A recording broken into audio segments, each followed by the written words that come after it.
Alors maintenant, il va falloir ici donner la possibilité de créer un événement. Et ça, c'est /event/create. Et cela doit normalement afficher le formulaire qui permet de créer un événement. OK? Donc, juste pour confirmer que c'est cette méthode, cette action qui sera ici exécutée, je vais mettre ici create et puis on va tester. Je vais actualiser et checker bon. OK? Donc, tout ce qu'elle doit faire, c'est afficher le formulaire qui permet de créer un événement. Donc, je vais tout simplement retourner ici la vue events.create comme ceci. OK? Et là, on doit venir donc créer à ce niveau-là notre vue create.blade.php. Et je fais ici save. Vous savez quoi les gars, je vais tout simplement me déconnecter moi-même du réseau parce que c'est ce qu'il veut. Et puis on va terminer comme ceci. Et là, je copie ce code-là, je le colle à ce niveau-là. Simplement que là, on va mettre ici créer un événement. OK? Et pour l'instant, je vais enlever ceci. Donc, normalement, si je viens à ce niveau, j'actualise. Vous voyez ici, créer un événement. Un autre truc même que je veux faire, c'est quoi? Au niveau ici de la page qui liste tous les événements, ce sera intéressant d'afficher le nombre d'événements, n'est-ce pas? Par exemple, 3 événements comme ceci. Et ce sera très simple. Au niveau de events, index.blade.php, on n'aura qu'à afficher à ce niveau-là, $events count. OK? C'est events au pluriel. Et puis, cela va afficher, par exemple, ici 3 événements. Je viens ici, j'actualise et vous voyez ici 3 événements. Et là, je vois que je n'ai même pas mis événement, je l'ai écrit en anglais. OK? Donc là, je mets ici 3 événements. OK? Le seul problème, c'est quoi? C'est que ici, si j'ai un événement, ça va afficher un événement comme ceci au pluriel. Au niveau de Laravel, ok, vous avez ici un helper qui a pour nom ici str plural. Et si je clique ici, vous voyez, vous pouvez mettre ici la valeur et puis vous mettez ici le count. Ok, donc là, on va mettre ici tout simplement événement. Et puis le count, ce sera ici $events comme ceci, count. Là, j'enlève ici le S. Donc, en se basant ici sur le count, il saura s'il doit rajouter un S ou bien non. OK? Et checker bon. OK? Maintenant, je dois simplement afficher ici le compte bien avant en mettant ici $events comme ceci, count. Donc, il se base sur le nombre d'événements pour savoir s'il doit mettre un S ou non. Et puis, nous, on pourra afficher le nombre d'événements. Ça peut être ici 0 événement, ainsi de suite. OK? Là, vu qu'on a 3, il met ici 3. Juste pour vous le montrer, supposons que le compte, c'était ici 1. OK? Vous allez voir que ici, il va mettre par exemple ici 1. Et vu que le compte, c'est 1, il ne va pas rajouter de S. Et chez Kevin, vous voyez ici un événement. OK? Donc là, pas de problème. On va remettre ce qu'on avait et on continue. Maintenant, il fallait donner la possibilité de créer un événement. Pourquoi pas, même sur la page d'accueil, on va mettre un lien qui permet de créer ici un événement. Donc au niveau de index.blade.php, on va mettre un petit lien à ce niveau-là qui va aller vers la page qui permet de créer un événement. La route, rappelez-vous, c'est events.create. Et je vais mettre ici créer un événement. OK? Donc vous regardez ici, pour events create, c'est tout simplement event create pour le nom de la route. Donc je viens à ce niveau, j'actualise, je clique sur créer un événement, on est redirigé vers events create. Et là, je dois afficher mon formulaire qui permet de créer un événement. Donc à ce niveau-là, ce sera ici form. Pour l'instant, je ne vais rien mettre au niveau de action. La méthode, ce sera la méthode post. Et on aura besoin de quoi à ce niveau-là? On aura besoin ici d'un champ input de type texte qui va représenter ici le titre, donc title. Pourquoi pas, je vais mettre un petit placeholder pour dire ici titre de l'événement. OK? Et on aura également un petit texte area comme ceci. Le nom, ce sera ici description. Et on va rajouter également un placeholder. Ce sera ici description de l'événement. OK? Donc le placeholder, c'est le texte qui va s'afficher s'il n'y a pas de contenu. Et vous voyez ici titre de l'événement et description de l'événement. Là, vu qu'on n'a pas de bootstrap et tout, je vais mettre juste un petit BR pour dire qu'après le titre, on part à la ligne suivante. Et vous allez voir, normalement, on a le titre, on a la description. OK? Il va falloir maintenant un bouton qui permet ici tout simplement de soumettre ici le formulaire. Donc ce sera un champ input de type submit. Et la valeur, ce sera ici créer un événement. OK, je viens et chez Kebam créer un événement. Là également, on va rajouter pour l'instant un petit BR. Et je viens à ce niveau-là, j'actualise et vous voyez, on pourra entrer le titre, la description et cliquer sur créer. Maintenant, à ce niveau, lorsqu'on essaie ici de créer un événement, il faudra faire une requête de type post vers /events, n'est-ce pas? OK, vous voyez à ce niveau, c'est une requête de type post vers events. Et le nom ici, c'est event.store. Donc, je ne vais pas me fatiguer. Au niveau de action, je mets tout simplement ici route et ce sera ici events.store. Juste pour tester, si j'actualise, je fais CTRL U, vous voyez, on va faire une requête de type post vers /events. Là, pour l'instant, on aura une erreur déjà avec le CSRF. Donc, on nous dit token mismatch exception. Et comme je vous l'ai dit, pour les formulaires, on essaie de se protéger des failles CSRF. Donc, on peut rajouter simplement ici CSRF field.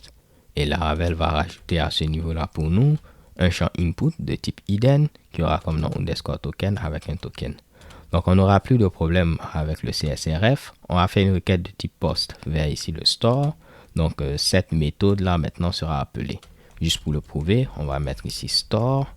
Je fais un petit retour. Et si je clique à nouveau, chez Kibam, vous voyez, cette méthode est appelée. Donc, lorsqu'on fait une requête de type post vers ici events, c'est la méthode store qui est appelée. Donc, on pourra mettre tout le code qu'on veut à ce niveau-là. Donc, tout ce que je vais faire, c'est quoi? Vous voyez qu'on a accès à notre requête avec ici $request en utilisant le feature qu'on a vu, méthode injection. Donc, pour accéder au titre, vu que le nom à ce niveau-là, c'est title, je pourrais mettre request. Je pourrais mettre request title. Et pour accéder à la description, je pourrais mettre ici request description. Donc, je reviens rapidement ici. Tout ce que je vais faire, c'est quoi? Je vais dire que je vais créer un nouvel événement. Je vais faire event create. À ce niveau-là, le titre, ce sera tout simplement $request title.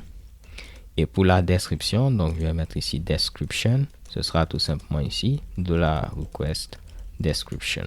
OK? Et une fois que je finis de créer mon événement, lorsque vous finissez de faire quelque chose après une requête de type post ou de type delete, ainsi de suite, OK?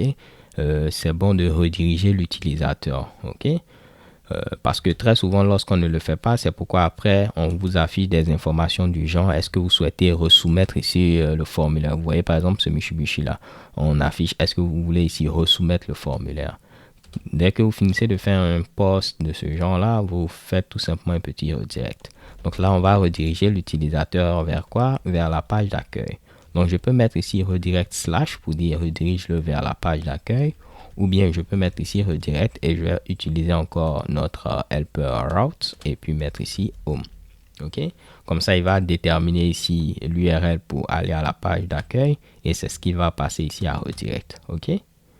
Donc là, juste pour tester, je vais d'abord commenter ceci. Donc, il ne va pas créer d'événement, mais il doit rediriger vers la page d'accueil. Donc, si je clique ici, chez Kibam, on est redirigé vers la page d'accueil. Et vous voyez qu'on n'aura plus la possibilité d'actualiser et afficher cette pop-up là. Donc, si je viens ici, je clique, vous voyez, ça marche. Mais ce que moi, je fais très souvent, vu qu'en réalité, lorsque vous faites ici redirect, il vous retourne ici un objet en question. Et puis, au niveau de cet objet également, vous avez une méthode route. OK? Donc, on peut préciser cela également comme ceci. Donc, soit vous mettez cela à l'intérieur, soit vous pouvez mettre ici redirect et vous mettez ici route. Je préfère utiliser ceci que l'autre pour des questions de préférence. OK? Donc là, pas de problème. Juste pour vous montrer que cela continue de fonctionner, chez Kibam, on est redirigé vers la page d'accueil. Maintenant, ce qu'on va faire à ce niveau, c'est quoi? On va décommenter ceci. Donc, il doit créer notre nouvel événement avec le titre qui a été passé et la description et nous rediriger vers la page d'accueil. Donc, je clique. Je vais mettre ici comme titre événement 4. Et puis, comme description, je vais mettre ici super event 4. OK? Et si je clique sur créer événement, on est redirigé vers la page d'accueil et vous voyez que cet événement est maintenant présent. Parce que lorsqu'on va faire ici un petit event all, il va faire partie maintenant ici de la collection d'événements. OK? Le seul problème actuellement qu'on a, c'est que là, il n'y a aucune validation. Donc, si je ne mets rien comme ceci et que je clique, normalement, il va me créer ici le truc. Et vous voyez qu'on n'a rien à ce niveau-là. Ce n'est pas intéressant. Il faudrait au moins valider ici les informations. Donc, ce que je vais faire, je vais descendre. On revient au niveau ici de Store. OK?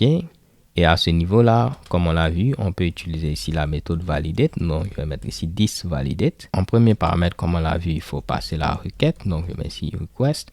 Et après, il faut passer ici les règles. OK? Donc, je vais dire en ce qui concerne le titre. Donc, pour le title, vu que c'est ce que j'ai mis ici pour le name. Premièrement, il faut donner le titre. Donc, c'est un champ qui est requis. Et disons qu'au minimum, il faut 3 caractères. Et ce sera pareil pour la description. On va dire que c'est quelque chose qui est requis également. Et au minimum, il faut donner ici 5 caractères. Donc, vous allez voir, il va tenter de valider. Si la validation échoue, il va rediriger l'utilisateur vers la page précédente avec les erreurs. Donc, si je clique ici, si je ne mets rien, on sera redirigé vers la même page. OK? Donc, on l'a dit, l'ensemble des erreurs, on pourra y avoir accès au niveau de la variable $errors. OK? Donc, je pourrais dire, par exemple, en ce qui concerne ici le titre, on va afficher ici la première erreur qu'on a ici pour le titre. Et puis, à ce niveau-là, je peux préciser, par exemple, ici un petit template si je le souhaite. Je vais dire qu'on va entourer ici notre message avec un span qui aura la classe ici error.